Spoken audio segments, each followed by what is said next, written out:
नमस्कार. Cook with Yogita मराठीमध्ये तुमचं खूप खूप स्वागत आहे. तर आज आपण मस्त असं चमचमीत पालक पनीर आणि त्यासोबत बनवणार आहोत नान. तर रेसिपी शेवटपर्यंत नक्कीच बघा. चला तर मग इथे मी एक जुडी ही पालकची स्वच्छ धुवून घेतलेली आहे. तर आता आपण याला ब्लांच करून घेऊया, म्हणजे उकळून घेऊया. तर मी इथे पाणी गरम करायला ठेवलं होतं आणि बघू शकता पाणी चांगलं असं गरम झालेलं आहे. याच्यामध्ये आपण ही पालक सगळी टाकून घेऊयात आणि याला 2 ते 3 मिनटं चांगलं उकळून घ्यायचं आहे. 2 ते 3 मिनटं चांगलं उकळून घेतलं की मग आपण हे पालक जे आहे ते थंड्या पाण्यात टाकून घेणार आहे, ज्याने याचा कलर जो आहे तो चेंज होणार नाही. तर इथे ही पालक चांगली अशी शिजून झालेली आहे. आता आपण हे काढून घेऊया. तर मी इथे एका भांड्यामध्ये बर्फाचं पाणी घेतलेलं आहे. बर्फाचं पाणी घेतल्यामुळे याचा कलर जो आहे तो चेंज होत नाही आणि लगेचच थंड होतं. बर्फाचं पाणी घेतल्यामुळे ही जी पालक आहे आपली लगेचच थंड होते.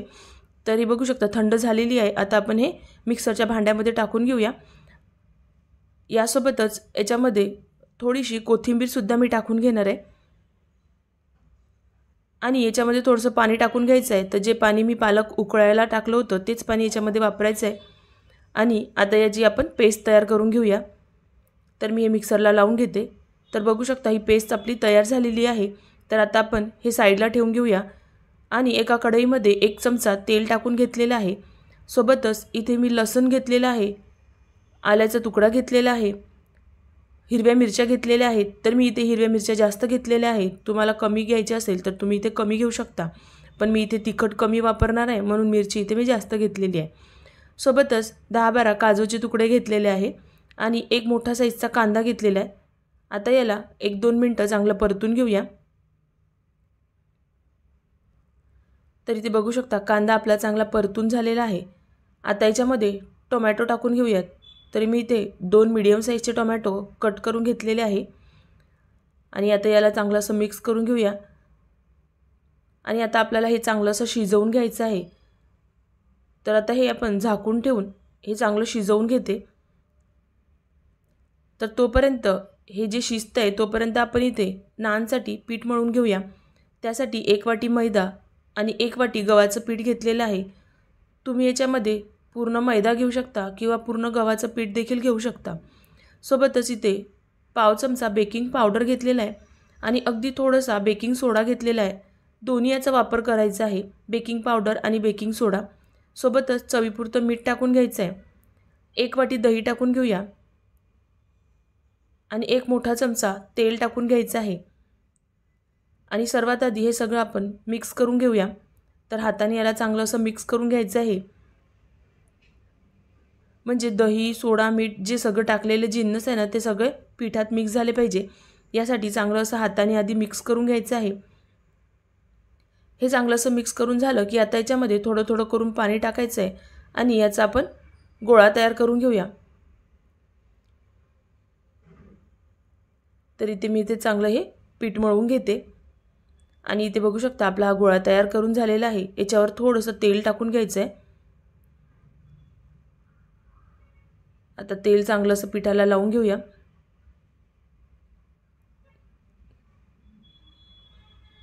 आणि आता हा गोळा आपल्याला झाकून ठेवायचा आहे. तर तुम्ही 2 तास देखील आपण याला झाकून ठेवू शकतो, पण आपण याला लगेचच बनवणार आहे. तर आपण जोपर्यंत पनीरची भाजी बनवतोय तोपर्यंत आपण याला साईडला ठेवून घेऊया. तर याच्यावर कॉटनचा कपडा ठेवून घेतलेला आहे म्हणजे पीठ सुकणार नाही.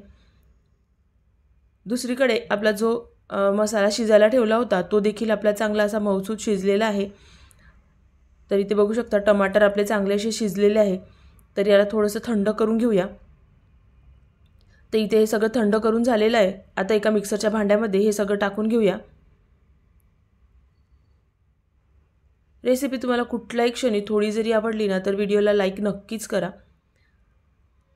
तर हे बघू शकता आता याची पेस्ट तयार करून घेते. तर आपली ही पेस्ट तयार करून झालेली आहे. तर आपण जे काजू वापरले ना त्याच्यामुळे मस्त असा क्रीमी टेक्स्चर येतो. कुठलीही क्रीम वगैरे मलाई वगैरे टाकायची गरज पडत नाही. तर परत कढईमध्ये तेल टाकून घेतलेलं आहे. थोडंसं जिरं टाकून घ्यायचं आहे. 1 तुकडा कलमीचा घेतला आहे. 3-4 लवंग टाकायचे आहे आणि इथे 5-6 मी काळी मिरी घेतलेली आहे. सोबतच 2 लाल मिरच्या घेतलेल्या आहेत. लगेचच आपल्याला ही पेस्ट टाकून घ्यायची आहे, नाहीतर आपले जे सगळे मसाले आहेत ते जळून जातील. तर ही पेस्ट आपण याच्यामध्ये टाकून घेऊया। आता आपल्याला ही पेस्ट जी आहे ती चांगली अशी परतून घ्यायची आहे। तर जितका चांगला हा मसाला भाजला जातो ना तर तितकंच भाजीची चव चांगली लागते। कुठलीही भाजी असू द्या त्याच्यासाठी मसाला चांगला असा भाजला गेला पाहिजे। तर आता हे बघू शकता चांगलं असं मिक्स करून झालेलं आहे। आता जोपर्यंत साईडनी तेल सुटत नाही तोपर्यंत परतून घ्यायचं आहे। तर इथे बघू शकता आता हे जे मसाला आहे ना तो कढईला सुटायला लागलेला आहे, म्हणजे आपला मसाला जो आहे तो चांगला असा परतून झालेला आहे। तर काही ते सुके मसाले टाकून घेऊया। तर मी इथे अर्धा चमचा लाल तिखट घेतलेला आहे। तर मिरची टाकली आहे त्याच्यामुळे मी इथे लाल तिखट कमी टाकलेलं आहे। सोबतच पाव चमचा हळद, अर्धा चमचा गरम मसाला आणि इथे धने पावडर घेतलेला आहे। सगळे मसाले मिक्स करून घेऊयात। तर हा चांगला असा परत एकदा आपण चांगला परतून घेतला आहे। आता आपला मसाला तयार झालेला आहे। याच्यामध्ये जे आपण पालक प्युरी बनवून ठेवली होती ते टाकून घेऊया। त्याला मिक्स करून घ्यायचं। आता प्युरी बनवली होती त्याच मिक्सरच्या भांड्यामध्ये थोडंसं पाणी टाकून याच्यामध्ये आपण थोडंसं पाणी टाकून घेणार आहे। तर इथे तुम्हाला जसं घट्ट आणि पातळ जसं पाहिजे असेल तसं तुम्ही इथे पाणी ॲड करू शकता। तर मी इथे थोडंसं पाणी ॲड करून याला चांगलं असं मिक्स करून घेऊया।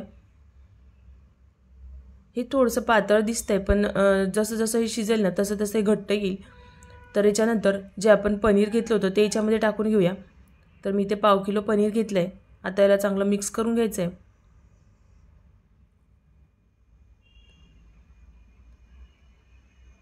तर आता याच्यामध्ये मीठसुद्धा टाकून घेऊया। तर चवीपुरतं मीठ टाकून घ्यायचं आहे। परत एकदा चांगलं मिक्स करून घेऊया।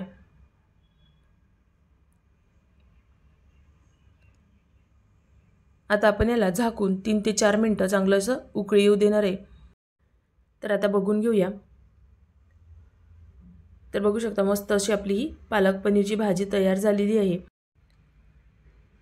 तर याच्यामध्ये पाहिजे असेल तर आपण याच्यामध्ये तडका देखील टाकू शकतो। तर मी येथे थोडासा लसणाचा तडका बनवून घेणार आहे। तर आता आपण हे साईडला ठेवून घेऊया आणि एका छोट्या पॅनमध्ये मी इथे तूप टाकून घेते आहे। तर 1 चमचा मी इथे तूप टाकून घेते। तुपाने आपल्या भाजीची चव अगदी डबल होईल। तर तुपाचा किंवा तुम्ही बटर देखील टाकू शकता।